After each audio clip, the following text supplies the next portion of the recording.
Welcome, everybody, to another episode of the Strength for Your Purpose podcast. Hope you have had a great week since you were here joining us, listening to another great conversation last week.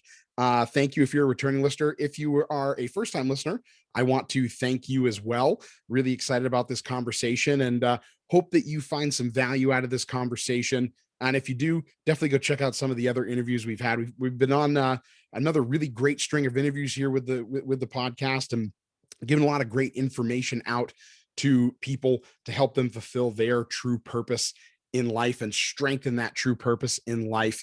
And today is no different.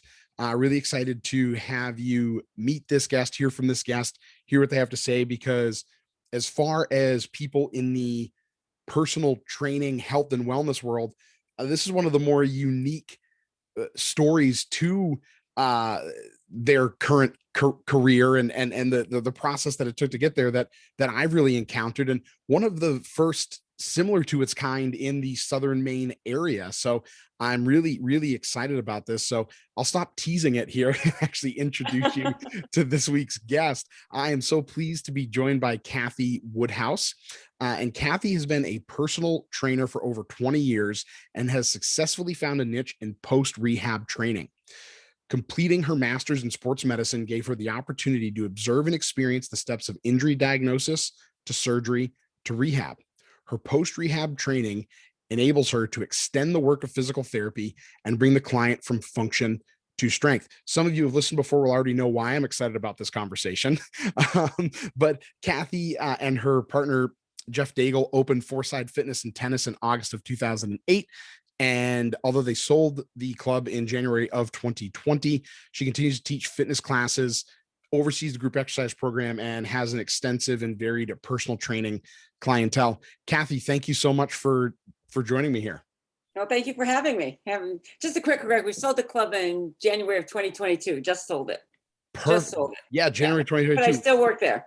Yes, wonderful. That's fantastic. So yeah, as I alluded to at the top of the episode here, the reason why you and I jive so well so quickly the first time we talked is that niche that you have developed with your really cool background. And before we get into that niche, because you and I share a similar passion of wanting to take people in that rehab world beyond function and getting them to higher levels. But before we get into that, I want you to tell us a little bit more about yourself and really how you got the ball rolling on your career to get you to that niche. All right. Well, I'm originally from Illinois and had always been in fitness, taking classes. I used to take classes. I used to be that member or the person who was always in the front row, that instructor wannabe. And I was taking a class, just a class by a local person with my former husband, and they left and they asked me if I wanted to teach the class. Had never taught a class before, so I started teaching, and that led to more classes, and that was in the early 80s. And then I got my group fitness instruction, and then I got my first personal training certification probably in 1981 or 83, something like that. So group fitness led to personal training, and I've trained for since then. And then I proceeded later on in life to go get my master's in sports medicine. Yeah. Wow. Yeah. So I can currently teach and train right now. Yeah, no, that's I think that's a really cool progression, going from student to teacher and then falling in love with it so much that you actually go to the level of getting the master's in sports medicine, which that's kind of what I was alluding to there, is kind of setting you apart a little bit, being that much more unique than a lot of the folks in the personal training space that I've met that aren't an athletic trainer or something to that have sort of that background and experience. So right. You took that more traditional personal trainer background, that trajectory that a lot of people take, but you wanted a little more and you took it to a higher level. What was it that wanted you to get to that higher level? I think what it was for me is I really liked the science behind everything. I want to know why things worked and why things would do. Somebody can tell you how to do a squat. The squat's going to do this, but I want to know why you did it and what was the function behind it. And I tended to fall into, whether it was by accident enough, I started teaching a seniors fitness class when I was a fitness director at Portland Athletic Club. So I found myself working with a lot of the senior population, and they have their own unique set of maladies and issues to deal with. So I kind of delve into that more. And so when I would see them going to physical therapy and then, kind of stopping right there, I wanted to carry it on. And so I dealt with a lot of people who were having like knee replacements and hip replacements and ACL injuries, and wanted to see how to not only avoid those, but delay the progress and then help them get back to where they were before. Yeah, no, that's fantastic. And that's one thing, again, why we connected so well when we first spoke. The traditional model of rehab takes a lot of those people just to a certain point. Exactly. Right? And I agree with you, especially in that population. The people that are in the age group that are right now, and even this was even more true when you sort of started this part of your journey, they don't necessarily have a fitness, wellness, exercise mindset, right? They didn't really come No, up. they don't. They don't. Generationally speaking, I mean, and so there was definitely a gap to be filled there, and that gap was even larger because, again, that rehab process, the traditional rehab process, really gets people only to a certain point, and those people had deficits in those areas of their body long before pain got bad enough to need surgery. So there's a huge need there to work them back to a higher level that's totally possible to achieve. And I think what I found with, especially with that population group, more so because they don't have the history or, where we are now in our generation, we were more fitness oriented because we don't have the labor intensive jobs that they had back then. So Right. I think fear was a leading motivator, a leading cause of a lot of these people holding off. They're afraid. I can tell you how many times people will tell me, well, I'm afraid to do this because I'm afraid I'm going to get hurt. And I said, fear is keeping them from doing so much. So I found when I work with them to develop that comfort zone with them and let them feel confident, give them the confidence to know that they can do this, and don't let their age be as an excuse for them not to be able to do that. I say, you may not be acting like a 20-year-old, but you can be a really good shape 70-year-old and stuff like that. Right. And so getting the confidence and getting them past their fear factor, whether it's fear of falling or fear of hurting their shoulders or hurting their hips, making them feel comfortable. It was a really, really rewarding experience to have somebody come up to me and tell me, oh, they clipped their toenails for the first time because for the first time they could bend down and pick up their foot. So I was very rewarding, very rewarding.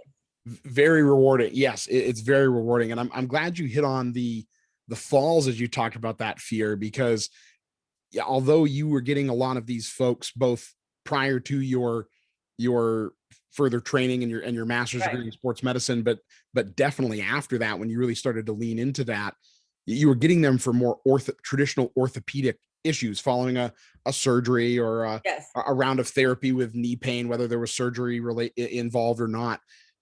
Did you see a connection, even though you weren't specifically working on their balance, that fear of falling actually decreased to a degree as you worked on them, even for those orthopedic issues?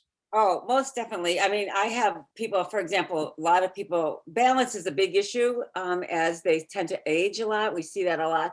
And working with their balance, as little as having them stand on one foot while they're brushing their teeth, and they're feeling more confident in doing that, and telling them why we strengthen this muscle group to keep them from falling. Definitely, I think everybody I work with, whether it's that demographics or whether, if they understand why you want them to do something and they get that picture, it makes them more positive to do it and work.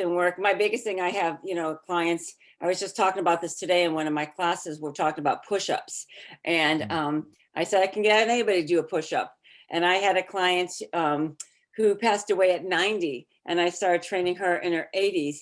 And before she passed, she was doing push-ups. So it's very rewarding, and to see the confidence that comes with them when they know that. And this wasn't something that happened from one session to another. This was a gradual process to get them to get to that point.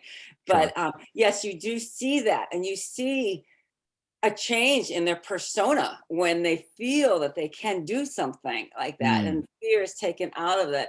Doesn't mean they don't need to just to be mindful of what they're doing, but they don't have to be as fearful of what they're doing. Exactly. Yeah. Yeah. That, I mean, the fear is a huge thing because as far as falling goes, it is one of the top reasons, if not the top reason, that people fall. Yes. It has such a major effect on the, mental, emotional, and physical aspects of falls. The fear is a huge thing. So any way you can address that is incredibly important. And you talked to the other thing I love that you talked about there is about the process, right? Because Hmm. I think that people as they age tend to think that almost it's almost built in that, well, I'm just getting old, which is kind of an excuse. But I think the deeper reason behind that excuse coming up so quickly is the fact that it does take a little bit more, right? It does. It takes a little longer and maybe a little bit more effort consistently over a slightly longer period of time to build that. So talk about that difference a little bit, comparing, training in your, late 60s, early 70s after knee replacement versus doing so maybe in your 40s, let's say. Well, I think a lot of it, again, it goes back to their lifestyles in their younger ages. Our life, Mm. or even the generation, definitely like my children's life who are in their 30s, they've always worked out. That they were being athletes in school and stuff like that. The older generation, they really didn't. So the first thing is to teach them. The first thing I found that was difficult for the older population is not being able to really focus in on the muscle that you want them to feel. It's like they don't understand. Um, when I say, let's pull your shoulder blades back, they're kind of like, I don't know how to do that, and let's focus on this. So it's teaching them, really getting that proprioceptive awareness was one of the hardest thing I think to do with the older population, to get them to get that aha moment that goes, oh, that's how it's supposed to feel. Mm. Once you get, so that takes a longer process because they're not as aware of their body mechanics as I think the younger group is. When they do become with that, I do find that population group, especially, they're like sponges. When you give Mm. them a little bit of information, they just want to suck it all up, and they just want more and more and more.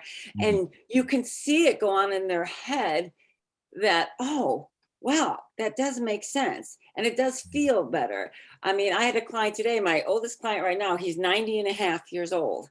And we were working on balancing on a Bosu ball and doing squats on a Bosu ball and banded sidewalks to strengthen his medius for walking.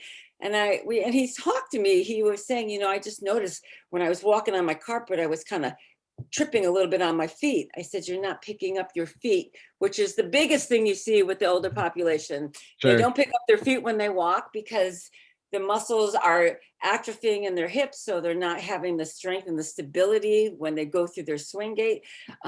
So it's kind of teaching them the very basics that the younger population seems to know more about. So Mm. it takes a little bit longer, and it takes longer for their muscles to respond a little bit.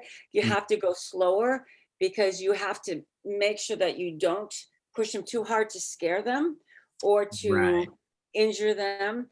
But you want to make sure, you want to give them just enough to feel confident that they can do it and they can move forward. Move forward. Yeah. No, great point. Yeah, I think in my world, teaching those foundational things is the really the most important thing It is. out of the gate, and it's something that I have to teach to people that are 30, and it's something I have to teach to people Mhm. who are 70. But you're right. And it can vary person to person sometime, regardless of age. But yes, the age factor, and I guess my point here is the age factor might take a little longer to build that foundation. And once the foundation is built, it might even take a smidge longer to build Yes, the actual muscle strength and the changes we want to most see definitely. in those muscles. However, it's still possible, Cathy, right? It is serious about it. Before COVID hit, my oldest client was going on 94, Wow. and she was coming into the gym once a week, sometimes twice, to train. with me, and she was taking classes. Now, we also have to consider that genetics plays an important part of a lot of this stuff. Very good point. My current client is 90. I had one, I told you, passed away in COVID, who was 90 as well. So genetics plays a lot. And I always tell my clients, and I have to tell myself as well, as I'm getting older and I'm 63 now, you can't stop the biological process of aging. We can slow it down, and we can help welcome it a little bit better and stay a little bit more stable. You can't stop it. And going back to teaching them the right way to do it, my philosophy with my clients, whether they're 30 or whether they're 90, is you don't even need to worry about the weight until you master the technique of how you do it.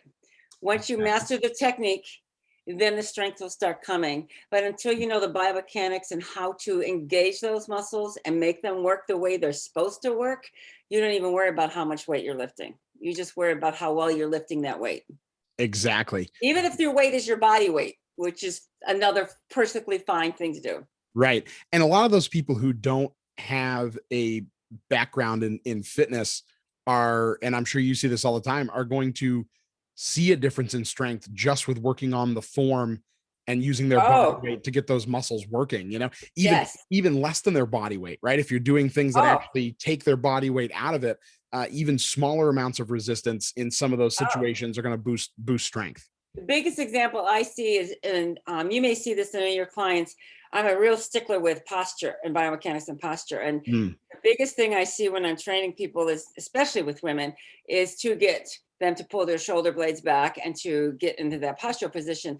And I will tell them often, you can just, all you need to do is when you sit at the stoplight, squeeze your shoulder blades down and back and just release them, and then squeeze them down and back and just release them, and train your body to stay there as long as you can. That is going to start increasing your strength to do things. You don't need to have to pull a row if you're not ready to do that yet. You really need to learn to intrinsically get those muscles to fire in the process that they're supposed to fire. Exactly. And in doing so before those muscles are ready is just a good way to wind up injured from starting to work out. And then you think working out's not good for you. And then right. It's that whole perpetual situation. And then it goes back to that fear factor again. So they're afraid to do it. Exactly. You got it. So Cathy, I also want to talk a little bit about some of your other ventures within the fitness world outside of working directly with clients that you help, because you also have done a lot with group fitness instruction training, like training instructors how to provide a bit of a higher level of service when they're training their group fitness classes. So talk to us a little bit about that as well. Well, that was, I told you I started teaching classes and got certified the first time for group fitness back at I think it was like 81 or something like that. So I had been teaching for a while, and certifications are intense when you go to get the certification. So what I did, this was way back in the early 90s, is I authored myself a 120-page instruction manual on how to prepare yourself for a national certification.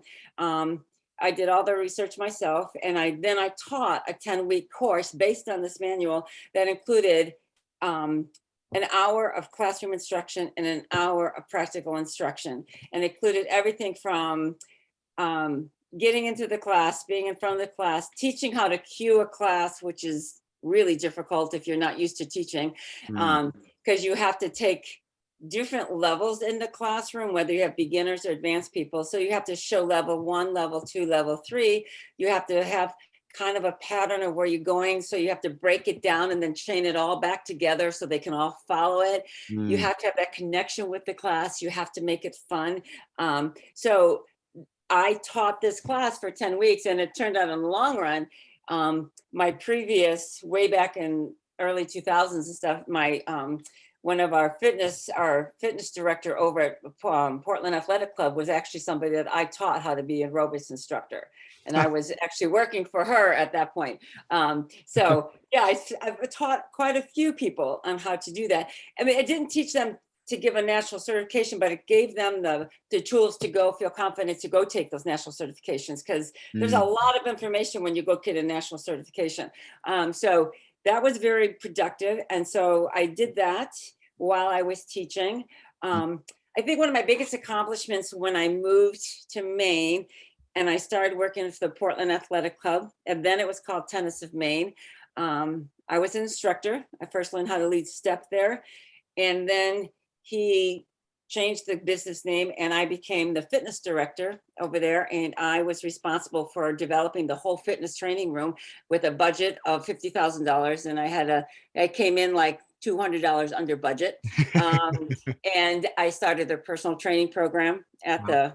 the Portland Athletic Club there and became very successful there. And that's how I built up my clientele. So I was doing that while I was teaching as well. And I did all that, even though I had my personal training certification, but I just felt kind of like I was still missing something because my undergraduate degree has nothing to do with fitness. My undergraduate degree is in Spanish, Okay. English. So I went back to school and that's when I got my master's degree. So, and I Yeah. still teach and I love to teach. Mm. I think it's my biggest strength is to teach. And I think that's why I like to train. I like the education part of it. I still teach quite a few. And when I was at the Portland Athletic Club, I started the whole seniors program. He was interested in teaching a seniors class. I went into a senior center and asked them about working with that population group because it was new to me and told them what I wanted to do. Mm. And they asked me if I would give a seminar on the benefits of strength training for seniors. So I did. And there were about 20 people there. Then they asked me if I could teach a short class, maybe for a month. And 15 years later, I was still teaching the same class and it grew to Wow. over 40 people in the class. And I only left that when I opened Foreside Fitness because I couldn't do both of them at the same time. So I taught that class for 15 years Wow. before I left that. So that's another great way I got really into the senior demographic population. Yeah. Wow.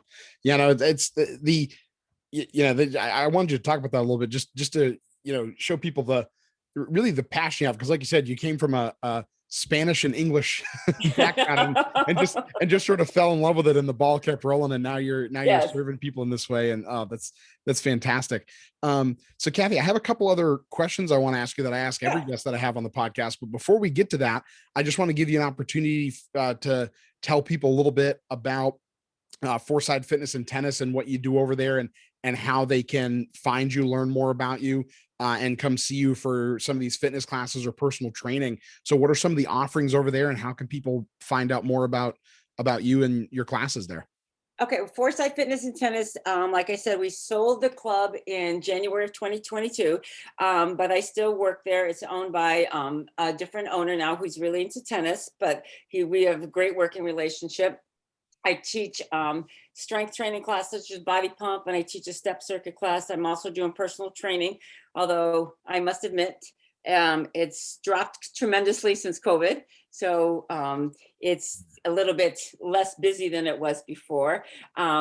So the club is a tennis club with a fitness center in it. Mm. So there's almost like two different entities there. So the classes, we do have a seniors class there. I don't teach it, I do sub there. You can go to our foresightfitness.com, or we're in the middle of changing our website, so it might be a little bit difficult to get there. They can call the club. I don't know if I'm supposed to can I give out phone numbers on Yeah, the sure. podcast? The phone number at Foreside Fitness and Tennis is 207-899-9897.